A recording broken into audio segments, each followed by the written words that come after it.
ഹേ every one, ഇന്ന് എൻ്റെ ഒരു സൺഡേ ആയിരുന്നേ. സൺഡേ ഒക്കെ ആയിട്ട് പഴംപൊരിയും കാപ്പിയൊക്കെ കുടിച്ചിട്ട് വൈബ് ചെയ്തിരിക്കുകയായിരുന്നു. അപ്പോഴാണ് എൻ്റെ ഐപാഡിൻ്റെ നോട്ടിഫിക്കേഷൻ. ഞാൻ സ്റ്റാൻഡ് ബൈ നിന്ന് പുൾ ഔട്ട് ആയിട്ടോ. ഇങ്ങനെ ഒരു ആപ്പ് ഉണ്ട്. ഇതിലാണ് നമ്മുടെ നോട്ടിഫിക്കേഷൻസ് ഒക്കെ വരിക. ഇതിലാണ് നമ്മൾ റോസ്റ്റർ ചെക്ക് ചെയ്യുക. ഓരോ മന്ത് 10th ഒക്കെ ആകുമ്പോൾ നെക്സ്റ്റ് ഫോളോയിങ് മന്തിൻ്റെ റോസ്റ്റർ നമുക്ക് പബ്ലിഷ് ആവും. അങ്ങനെ പബ്ലിഷ് ആകുമ്പോൾ നമുക്ക് മെയിനായിട്ട് 4 ഡ്യൂട്ടിയാണ് വരിക.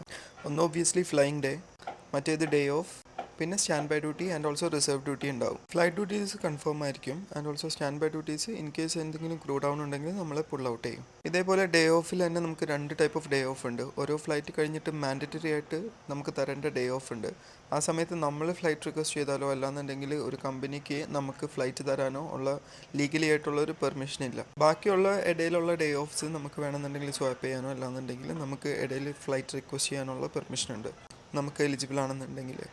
അപ്പോൾ ഇതാണ് നമ്മുടെ റോസ്റ്റിംഗ് ക്രൈറ്റീരിയ. എൻ്റെ അടുത്ത് കുറച്ച് പേര് ചോദിച്ചിട്ടുണ്ടായിരുന്നു എങ്ങനെയാണ് ഫ്ലൈറ്റ് ഡ്യൂട്ടീസ് അറിയാൻ പറ്റുന്നതെന്ന്. അപ്പോൾ വീഡിയോ ഇൻഫോർമേറ്റീവ് ആണെന്ന് വിചാരിക്കുന്നു. അപ്പോൾ വീഡിയോ ഇഷ്ടപ്പെട്ടാൽ ലൈക്ക് ചെയ്യുക, ഷെയർ ചെയ്യുക, സബ്സ്ക്രൈബ് ചെയ്യുക. അപ്പോൾ അത്രയേ ഉള്ളൂ. Bye, see U.